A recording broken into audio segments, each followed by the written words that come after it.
It's a bit like the sun burping boiling hot gases and air. 10 days later, the moon was at its closest to the Earth for nearly 2 decades.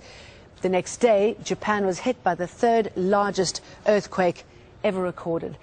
And the magnetic pole is moving. Some say this is putting pressure on the world's tectonic plates. Those are the large puzzle pieces that make up the Earth's crust.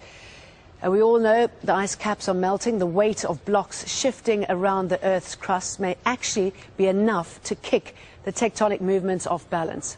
Gas fracking is something you might not know about. It is a technique for finding natural gas by pumping water and chemicals into the ground at pressure to crack the rocks apart. Small vibrations that might be causing larger ones. Piers is the founder of weatheraction.com. He joins me now live from London. Which theory do you buy into?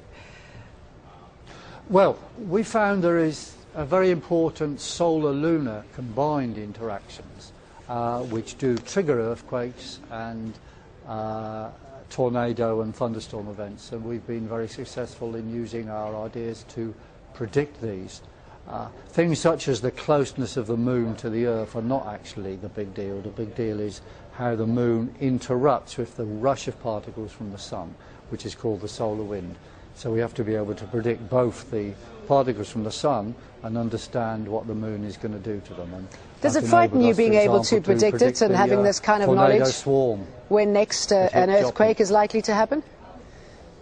Well, we don't know where they're going to happen, but we did predict, for example, that May the 31st to June the 5th would see more seismic activity, and of course we had the triggering of the volcano chain in Chile then, and this period now, the 13th to 15th, we've got another such period, and in fact the Chile volcano has gone up again. There's going to be more serious events between the 27th of June and the 2nd of July, and those will be very dangerous events, earthquakes, tornadoes, very major thunderstorms. What do you do with this sort of knowledge? I mean, do you pass it on to governments concerned? Do you tell them that this is what's likely to happen, what they should prepare for? But generally we do inform governments. We informed the American government of big blizzards would come, but they ignored us completely because they prefer to believe in other things like CO2 driving everything, which of course is complete nonsense.